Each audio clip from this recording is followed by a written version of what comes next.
नमस्कार दोस्तों, मैं हूं आपका अपना दोस्त नंदन और आप देख रहे हैं CNDC बाय नंदन। दोस्तों, काफी सारे दोस्तों का सवाल कि सर आपने जितनी भी ट्रांसफार्मर की डिजाइनिंग हमें करके दिखाई सारी की सारी कॉपर के साथ है, तो फिर अगर हमें किसी ट्रांसफार्मर को एल्युमिनियम वायर से वाइंड करनी हो तो फिर हम उसमें क्या चेंजेस करेंगे जिससे कि सेम कैपेसिटी के ट्रांसफार्मर को हम बना सकें।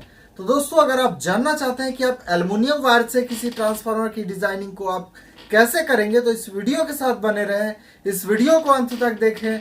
मैं आशा करता हूं कि इस वीडियो के अंत तक आपको सारी जानकारी मिल जाएगी। तो चलिए शुरू करते हैं। दोस्तों, इस वीडियो को ज्यादा लंबा ना करते हुए मैं आपको सीधे सीधे मैं आपको बताने की कोशिश करता हूं कि जैसे कि कॉपर की मेल्टिंग पॉइंट होती है, यानी कि जिस टेम्परेचर पे किसी कॉपर की वायर को अगर गलाई जाए तो जितनी टेम्परेचर होगी उससे काफी कम टेम्परेचर पे आपकी एल्युमिनियम की वायर जो है वो बड़े ही आसानी से पिघल जाती है। तो मेल्टिंग पॉइंट दोनों का काफी अलग अलग है, दोनों का रेजिस्टेंस काफी अलग अलग होता है, लेकिन बावजूद इसके अगर आप बिल्कुल डेप्थ में जाएंगे तो काफी लंबा चौड़ा आपको प्रोसेस से गुजरना होगा। लेकिन मैं आपको सीधे तौर पर मैं आपको बताऊं कि अगर आप सेम कैपेसिटी का ट्रांसफर बनाना चाहते हैं, जैसा कि मैंने कई सारी डेटा आपको दी हुई है, तो मैं आपको कॉपी पे दिखाता हूं कि मैंने जो भी डेटा आपको दी है उसमें आपको क्या क्या चेंजेस करने हैं।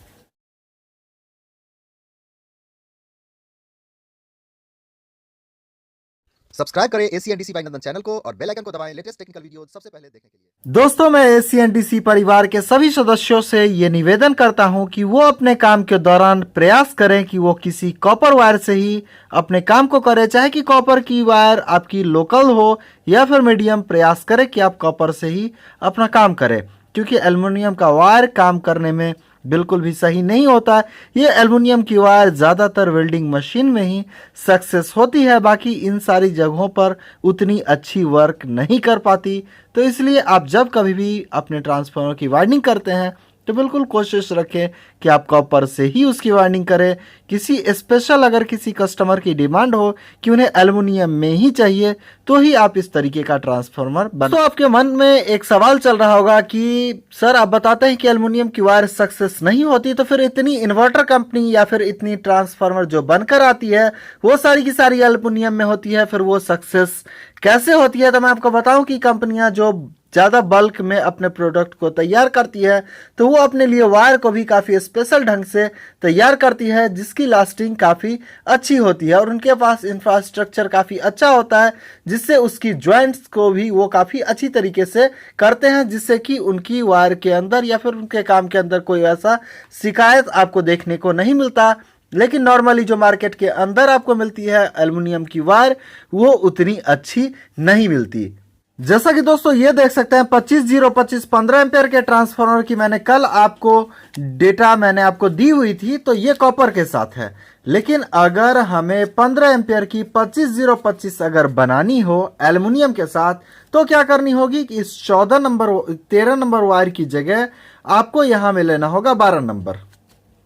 ठीक है, इसके जगह अगर आप एल्युमिनियम से बनाना चाहते हैं तो इसे 12, अगर बिल्कुल मजबूत बनाना चाहते हैं तो 12, अगर आप इसे थोड़ा सा कमजोर बनाना चाहते हैं तो आप यहां में 12 या 13 नंबर वायर का आप इस्तेमाल कर सकते हैं, यानी कि एक गेज आपको मोटा करना होगा वायर को। ठीक है, सेकेंडरी के अंदर भी बिल्कुल सेम कंडीशन होगी। अगर आप इसे 19 नंबर की जगह आपको यहां में लगाना होगा 18 नंबर, और यहाँ पे अगर परफेक्ट अगर आप नहीं चाहते, आपको अप्रोक्स में थोड़ी बहुत कम भी चल रही है तो आपको 19 नंबर वायर। ठीक है, यानी कि एक गेज आपको मोटा करना होगा। तो अगर आप एक गेज वायर को मोटा करेंगे तो आपको इस 4 के बॉबिन के अंदर ये नहीं आ पाएगी, तो इस हिसाब से आपको बॉबिन की साइज बढ़ा लेनी है। और इसकी टर्न्स को आप कैसे कैलकुलेट करेंगे, जैसे कि अगर आप कोर की साइज को बढ़ाएंगे तो जाहिर सी बात है उसकी टर्न बदल जाएगी। तो अगर आप टर्न को कैसे कैलकुलेट करते हैं ये जानना चाहते हैं तो ऊपर दिए आई बटन के ऊपर क्लिक करें और आप उस वीडियो को देखकर सीख सकते हैं कि किसी भी ट्रांसफार्मर की टर्न्स को कैसे कैलकुलेट करते हैं। मैं आपको और भी डेटा दिखाने की कोशिश करता हूं। इसकी बॉबिन की साइज है 3 नंबर की कोर 1.25 इंच स्ट्रैक और इसमें वायर गेज जो इस्तेमाल हुई थी 27 और 18। तो इस 18 की जगह आपको यहाँ में 17 नंबर वायर इस्तेमाल करना होगा और इस 27 नंबर वायर की जगह आपको 26 नंबर वायर इस्तेमाल करना होगा अगर आप इसे एल्युमिनियम वायर से वाइंड करना चाहते हैं। तो यहाँ में जैसे कि 3 सवा में ये बनी हुई है, अगर आप इसे इस हिसाब से गेज को अप करके बनाएंगे तो ये आपको 3-2 में बनानी चाहिए। 3-2 या 3-2 से 3-2.5 आप कर ले अगर आप पहली बार इस ट्रांसफार्मर को बना रहे हैं तो।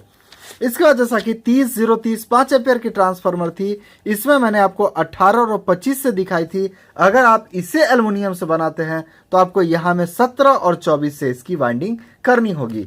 4-4.5 में मैंने इसकी डिजाइनिंग आपको दिखाई थी, यहाँ में आपको 4-2.5 के आसपास पहली बार बॉबिन साइज रखनी होगी। अगर आपकी बॉबिन उसके बाद खाली रहती है या आप कितनी टाइट वाइंड कर सकते हैं उस हिसाब से बाद में आप इसकी कोर की साइज को घटा सकते हैं।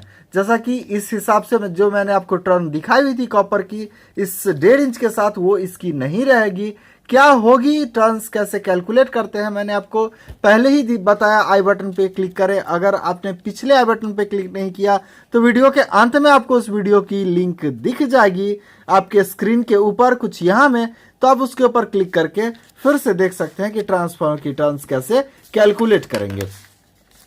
जैसा कि मैंने 55-0-55 15 एम्पियर की डिजाइनिंग दी थी, इस हिसाब से मैंने जितनी भी आपको डिजाइनिंग करके यहाँ में दिखाई हुई है। जैसे मैंने आपको ई रिक्शा की बैटरी चार्जर मैंने आपको बनाकर दिखाई थी, मैंने आपको डेटा दी हुई थी।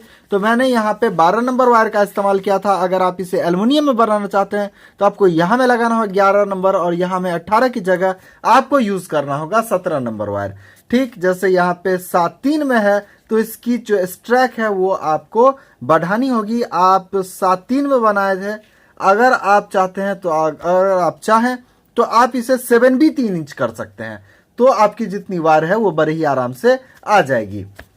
ठीक है, तो दोस्तों कुछ यही सिस्टम होता है अगर आप किसी कॉपर वाले ट्रांसफार्मर को एल्युमिनियम में कन्वर्ट करना चाहते हैं तो दोस्तों अगर आसान भाषा में अगर समझी जाए तो अगर जहां में आपकी कॉपर से वाइंडिंग की हुई है अगर आप उसे एल्युमिनियम से करना चाहते हैं तो आपको एक गेज अप करना होगा, प्राइमरी के अंदर भी सेकेंडरी के अंदर भी। दोस्तों मैं उम्मीद करता हूं कि हमारी बनाई वीडियो आपको पसंद आई और इस वीडियो से आपको कुछ नया सीखने को मिला।